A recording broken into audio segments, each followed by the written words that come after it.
on the field. Sandusky did 12 plays, 72 yards, took 5 minutes off the clock, and then they couldn't convert on fourth down inside the red zone. I'm not saying the outcome would have changed had Sandusky scored and punched that one in. They still would have been down by a score. Cass City more than likely would have responded themselves, but it wouldn't have been a 40-point game. It would have made a 7-point game at that point, and then it would have been back and forth and probably would have maybe won by 4 scores, not 5 or 6. Yeah, or maybe 2 or 3 scores. Yeah. It spiraled out of control. You could just feel the air was taken right out of the stadium. The players you could see the helmets were starting to hang a little bit. They just lost it. And it was just like you said, it was just a short amount of time where, again, Cass City scores in response to driving the length of the field after you turned it over in the red zone on the 5-yard line going in to score. They walked down the field and scored, kick it off to you, and on the very first play, you give up a defensive touchdown. It was in that 2 to 3 minutes of real time. It was about 12 seconds of game time where the game got out of control for Sandusky, and Cass City would take the lead and never look back. Now, when you said 12 minutes of real time, are you talking about when the clock kept going out? That was a whole other scenario in the first half. All right. Well, if you didn't catch it at that point, it was in the second quarter, right before Sandusky scored. Actually, the clock kept going in and out as they're losing signal from the booth upstairs. Kendall Lanthus runs upstairs, restretches the cord pretty much, plugs it back in, and luckily we were able to go from there. Yeah. So Sandusky would score again to make it 14-7 actually. But then Cass City would respond themselves. Outside of that touchdown for Sandusky, here are the drives for Sandusky tonight. They start out with a punt, another punt, they score, a punt, halftime. Turnover on downs on that fourth down fumble gives the ball back to Sandusky. Their next one was a turnover on downs. The last player ran out of time as time expired. Not a ton to take away for the Sandusky Wolves. I saw pieces there. Jack Betts, still junior, 5 for 10 for 60 yards and a score. I'll take that any day. Jamal Milnarski ended up for 1 for 5 for 29 yards in the night. But the big stat of it, well, there's a few stats here that we'll talk about. But first and foremost, Cass City, 63 plays of offense on 60 carries. They all came on the ground for 391 yards tonight. 391 yards on 63 carries or 63 plays. 60 of those were on the ground, averaging 6.5 yards per tote. Their longest run, just 31 yards for 6 scores this evening. And then they're 0 for 3 in passing from Rustin Dorland, all targeted for Colox, Anthony, and Perry. But all the damage on the ground kept the clock rolling, kept Sandusky's offense off the field. Cass City had the ball nearly 2/3 to 1/3, 30 minutes and 47 seconds to 17 minutes and 13 seconds. Just a dominating performance from Cass City. Coming off of a big momentum, we're saying, is this going to be a letdown? Is this a trap game? Coming off of an overtime victory over Millington, a team they never beat before. They're now, Scott Cothrell entering the game is 0 for 6. Now he's 1 for 6, or 1 for 7, I should say. And now coming into a Sandusky and dominating this game from start to finish. Yeah, and it started up front, right? I mean, the big guys up front were winning in the trenches, creating those holes to run through. There wasn't a ton of explosive plays, but it was consistently just that wear you down 5, 6, 7 yards a carry, and Sandusky just didn't have an answer for it. But like you said, you look at Sandusky, there was a few things you liked. I like what Jack Betts brings to the table, but he needs some help. Aiden Navarro, Nathaniel Tovar, another underclassman. They just can't target him enough. They can't get him the ball enough. Yeah. But 3 catches in this game. He was 3 for 4 at one point. A spectacular, maybe the best catch we will see all season long. That was a great catch. For a touchdown. I mean, obviously, there's some talent here. But this team has to hunker down in the trenches, not only on the offensive side to help the run game, but on the defensive side to get off the field and not allow a team like Cass City to come into your hometown and average 6.5 yards a carry all night long. It's not a remedy for long-term success. The other stat I wanted to talk about was the fact that Cass City had 14 third down plays tonight. They converted on 13 of those. And the only reason they didn't convert was because the last third down was the end of the half. That was it. Yep, that was 13 for 14 on third downs, converting on 93% of them. Didn't even have a fourth down tonight. And with 22 first downs tonight, Sandusky with 9. Sandusky was 2 for 7 on third down, 0 for 2 on fourth down. Both teams had just 8 drives. But 25 more plays, 228 more yards for the Cass City Redhawks over the Sandusky Wolves. Will Perry led the way, for the Red Hawks with 13 carries for 115 yards, averaged 8.8 yards per carry. Carried the ball 22% of the time. The most carries came from Ricker Walls with 16 carries for 96 yards. Had that early fumble. Sandusky did not score on that one, but he ended up with 2 touchdowns, averaged 6 yards per carry tonight. Jackson Anthony, 13 carries, 56 yards, and 2 scores. Preston Dorland, 4 carries, 50 yards. Braxton Colax, 4 carries, 36 yards. And Caden Cruzy, 6 carries for 24 yards in the final score. Dorland 0 for 3, like we said already. Sandusky, Jack Betts led the way as quarterback, 14 carries for 68 yards and 1 fumble. Average 4.9 per carry. Mind you, 14 carries for 68 yards. He had a run of 32 yards. So the other 13 carries went for 36 yards. Not much to go for there. Chase Green, 5 carries, 9 yards, and a fumble. Nathaniel Tovar, 1 carry, 5 yards. Gavin Phillips, 1 carry for loss of 2. Jamal Milinarski, 1 carry for loss of 6. Through the air, Jack Betts 5 for 10 for 60 yards and a score. Milinarski 1 for 5 for 29. Yeah, like I said, Jack Betts found a way to get 3 and 4 yards a carry. He did finally get away, broke one free, which is only going to. It's only a matter of time for a guy of his athletic ability. He's going to break one free, but just not a lot of help. The running game did not exist. When you're lead running back, you have one running back in the backfield, and he gets 5 carries for 9 yards. That's not what you want. There's so much pressure on Jack Betts to make this offense go, and until other players step up, develop, and help that out, it's a one-man wrecking crew for Jack Betts. And obviously, he's got a couple good receivers, Navarro and Tovar and company. They do a very good job of what they do, but it starts in the trenches. They got to build that strength up there and get some of these guys going. But you can see pieces. But man, when a Cass City team gets rolling, they are fun to watch. Maybe a little dull at times, running the ball up the middle, but man, were they efficient and effective. They kept the penalties away and just dominated on offense. Dave, we're used to covering Ubley. We're used to that boring march down the trenches. Well, it doesn't get boring anymore when you start bringing big-time hardware back to your school. So, yeah, you're right. We get used to that. Cass City brought Sandusky down to the backfield 5 times and had 2 fumble recoveries to go along with 28 tackles and 1 defensive touchdown by Gavin Franzel. Sandusky, 53 tackles, nothing behind the line of scrimmage. They did have that 1 fumble recover early, but that was it. Leading the way for Cass City, Gavin Franzel, 8 tackles, 1 tackle for a loss, 1 fumble recovery, and 1 score. Not too bad of defensive numbers. Yep. Brady Kruger, 4 tackles, 1 tackle for a loss. Braxton Colax and Preston Dorland, as well as Will Perry, each with 3 tackles. Perry had 1 tackle for a loss. Sandusky was led by Marvin Kritzman with 8 tackles. Aiden Navarro, 7 tackles. Chase Green, Nathaniel Tovar, Brady Steeb, and Ryan McKenney each had 6 tackles on the night. Yeah, like I said, they were doing a lot of tackling. I mean, when you're allowing or having to defend 60 run plays, there's going to be some tackles made out there. So a whole bunch of guys with 6 carries or more, or tackles or more on defense. But yeah, it was just a well done game by Cass City. Nobody carried more than 27% of the carries on offense. It was diversified. They come at you from every different way, whether it was the double wing, the extended I, the traditional T. They brought a whole bunch of different things, and Sandusky really didn't have an answer for any of them. So, Cass City wins 47-7. Media Round Table honors goes to Mr. Dave Hansen. Me. You had the over. You had 21 points for Cass City, 35-14. Well, I won't discredit you for your inaccurate score of 47-7, but your first victory this season moves you into second place with Kendall Anthus and Clark Ramsey. Yeah, right where I needed to be.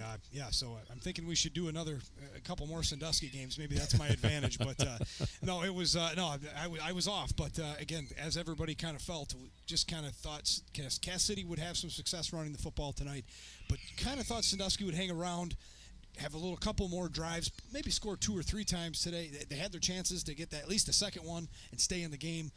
It might have made a whole lot of difference for our picks, but it's spiraled out of control quickly and to my advantage today. I would normally say turn us off and turn on the Tigers, but Boston tied it up in the bottom of the 8th, 3-3. There's a stolen base from second, he advanced to third, and then there was basically a single RBI. Makes it 3-3. Now man on first with no outs in Boston. So 3-3. Tigers have to come up something in the 9th and not give up any more runs in the 8th. They still need to get 3 outs there. The one good thing is last I checked, Texas was up 7-2 on Cleveland. So it is still that score, yes. Yeah, so that's the one silver lining, but it would help if Detroit could get back in there and steal a win. Yeah, no kidding. And take a one-game lead in the Central. Yeah, 7-2, bottom of the eighth, 2 outs there in Cleveland.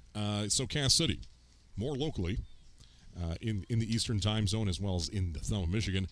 They wrap up this 2-game road trip with 2 victories. Overtime win against Millington, 17-14, and then a 40-point trouncing over Sandusky, 47-7, to now improve to 3-2 on the season.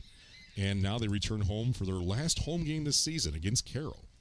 And then they finish out the year, Detroit University Prep at Ubley in Saginaw MLS. Yeah, I like the chances. I do too. They got a pesky Carroll team, but they have them at home, so I think I give them a little bit of an edge there. And like I said, it's an Ubley team that's trying to find their way, relive the old ways, and just trying to get back to where they were. That's a 500 football team, so there's some chances in there for them to make playoffs, and this team has certainly won some big games here down the stretch. So Dave Hansen, we have one more thing to do, and that's the Ameriprise Financial Player of the Game. Yeah, this is one of our tougher choices we've had. There's been that outstanding one player in each week. Yep. This week was a little tougher, but I have an idea. It may not be who you're thinking. Okay. It's going to go to Riker Wallace. Oh, okay. It's going to go to Riker Wallace. He was the second leading rusher on this team, scored 2 very important touchdowns. Again, he's the guy that led them in carries. He's their lead back. When he goes, this team goes. What did you want an entire offensive line? I was saying Gavin Franzel. Yes. Yeah, that would have been a good one. Okay, but Riker Wallace. Yeah, we'll give it to Riker Wallace. 96 yards on the ground, a couple tackles on defense, 2 very important rushing touchdowns to keep his team in the lead. 96 yards on the ground, the second leading rusher, but again, led the leading team in touchdowns, tied for 2 there. So nice job there by Riker Wallace as the Ameriprise Financial Player of the Game. So Riker Wallace, your Ameriprise Financial Player of the Game, 16 carries, 96 yards, 1 fumble, but 2 scores, averaging 6 yards per carry, carried the ball 27% of the time, and had 2 tackles on defense. Impressive showing. He's the Ameriprise Financial Player of the Game, and he'll be going home with a T-shirt at some point here. We'll let the camera focus as thanks to Larson Graphics in Carroll, teaming up with the WLEW Sports Center. We got partners coming out of our ears suddenly, and as soon as Kendall Anthus can pick up those T-shirts from Carroll, we'll start distributing those as necessary. As Riker Wallace, your Ameriprise Financial Player of the Game in week number 5. Yeah, I'm sure Ken will be right on it. So I'm sure it'll be this week. I'm sure we'll make sure it happens. But yeah, congratulations to Riker Wallace. We're headed to the 9th, tied 3-3 between the Tigers and the Red Sox. All right. I won't take offense if you turn on Dan Dickerson. But anyway, it's on Apple TV, so you can't watch it, actually. So the other area scores. We'll start in 11-player football. Reese takes out Marlette 28-14. Marlette has now dropped 4 straight. Haven't won since week number 1. Reese improves to 3-2. Last we heard, Ubley was leading Vassar in the third quarter, 22-14. Last we heard, it was Harbor Beach 44-0. I'm sure that is more out of hand. Well, we're going to take a look. But it was running clock to start the third quarter there. Lakers blank Central Montcalm in Stanton, Michigan tonight, 13-0. It was 13-0 in the third quarter, and the score remained the same in the fourth. Millington blanks Carroll, 14-0. Hard-fought game there in Carroll. So Millington gets back to their winning ways and improves to 4-1 in the season. Carroll falls to 2-3. And, of course, Cass City defeats Sandusky here in our game of the week, 47-7. In 8-player football, just a couple scores to report here. North Huron over New Haven Merritt, 48-16. Last we heard at halftime, Case was leading CPS 36-14. Kingston takes out Brown City. Wow. Brown City loses 2 straight now after losing to Deckerville last week. Kingston now improves to 5-0. Kingston 48, Brown City 20. K-Pac puts up 72 points to Dryden's 58 in a MAC championship. 72-58. Basketball score? K-Pac over Dryden. They don't score that much in basketball. So right. K-Pac now 2-3. Dryden falls to 3-2 as well. And then Deckerville, last we heard, was leading Mayfield in the first quarter, 13-6. As Kendall Anthus is giving us 52-6 was the final in that Harbor Beach USA game. So Harbor Beach improves to 5-0 on the season, and is now 3-0 in divisional play. As the Deckerville scored, say it again, Kendall, for me. Deckerville pulled away from Mayville, quickly got out of control there. So Deckerville wins in Mayville to improve to 5-0 in 4-0 in the Big Thumb Blue. So Dave Hansen, final thoughts from week number 5. Yeah, always a great time here in Sandusky. I love that it's halfway in my backyard, but again, everything was great other than a little clock issue. But that's okay. Congratulations to Cass City. They played an outstanding game. They played their brand of football. Anytime you can play the game the way you want to do it, the way you plan it all week long, and it goes the right way, good things happen. 60 carries, 391 yards on the ground, 6 rushing touchdowns. That is an outstanding performance, and take nothing away from their defense. They were outstanding as well. It was everything Sandusky to do to get 163 yards of offense tonight. So Cass City dominates both sides of the ball and carries that Millington wins momentum here to Sandusky, and they'll take it back home against Caro next week. So now a big thanks to Kevin Streeter of Thumb Audio Video. This officially kicked off our new partnership with Thumb Audio Video. We provide the audio and the somewhat production we tend to claim to have here, and then Kevin Streeter provides the video. He works just as hard, if not harder, than us here. A one-man shop, and he does an amazing job with that. So he'll be with us every step of the way as we move on through the season here in football, more than likely basketball as well, as long as everything falls in place there. Presented by Sure Health. If you're watching us here, you'll see we have some backdrops behind us as well. This is actually starting to look like a real production here, Dave. It looks good. It looks real good. It's only taken me 15 years. Hey, we finally got there. But yeah, it's all coming home. And right now, it's only on the NFHS network, which of course you need a subscription. Thanks to that partnership with Sure Health, we'll be able to put that on. We'll be streaming via YouTube, so actually we'll have that embedded right on our website at WLEWsports.com. How cool is that? That's fantastic. I think it's awesome, and you just reach that many more people in that many different ways. So I think it's really cool. So Kendall Anthus appears that he has an update. Go ahead and talk in my ears here if you'd like. Probably 36-22 over Vassar final. So Ubley over Vassar, 36-22 in that one. So Ubley improves to 3-2 on the season. 36-22 over Vassar. That was a 22-14 game at the half. So Ubley scores one more over the Vassar Vulcans, adding on 2 scores to Vassar's 1 in the fourth quarter. It appears 36-22. Nice. So we just hit a double to the wall. How about you? How about you tell us where we're going to be next week? Yeah, let's talk about that. As you just heard Kendall Anthus say that we just hit a double against the wall, which is not saying much in Boston. No outs. No outs, okay.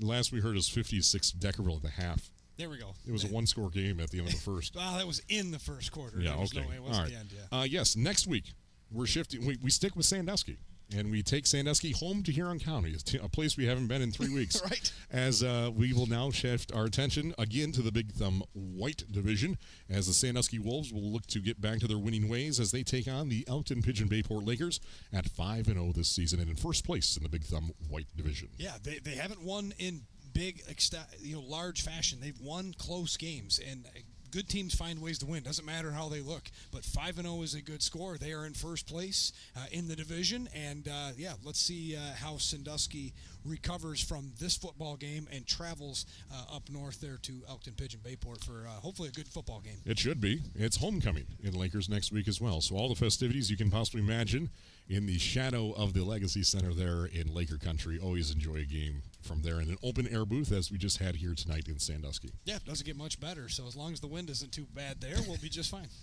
I was talking with Al DeMott. That game, what year was it, 2013, 2014? Yeah. Halloween, first week of the postseason, as the tower was moving because the wind was so strong. That was against Sandusky. Yeah. And so Al DeMott was recalling he was hiding in the pine trees trying to stay out of the wind. I'm sure he was. So Dave Hansen, another great call, another great broadcast. Yeah, We'll see you thank you. next week in Laker Country. You bet. Looking forward to it. Tonight's game broadcast was brought to you by Thumb Sailor and AVS Broadband, Konica Radiator and Air Conditioning of Bannax, Randy's Hunting Center, 269 Guns, North Star Bank guiding the way, Countryside Sales and Service, DS Services of Cass City, Thumb Bank and Trust, Thumb Electric and TEC Fiber, Harbor Beach Community Hospital, a proud partner of Sure Health, Wessel's Enterprises, Aspire Rural Health Systems, Hills and Dales Healthcare, and Sure Health. Better health, better life.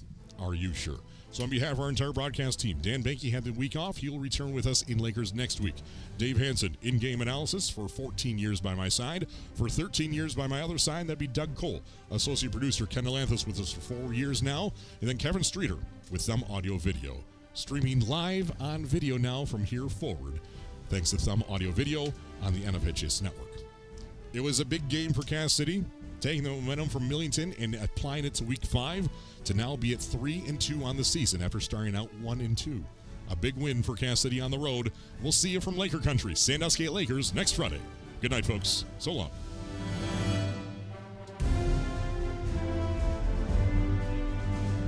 This has been a presentation of the WLEW Sports Network, powered by AVS Broadband.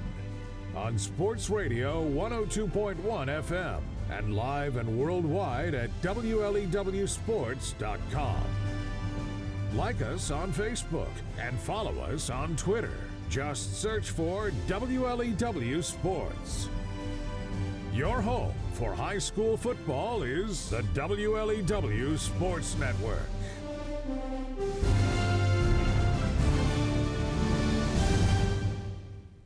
One second from half court. Jumping for joy. First ever. A 2-on-1. Oh! Did he bring it in?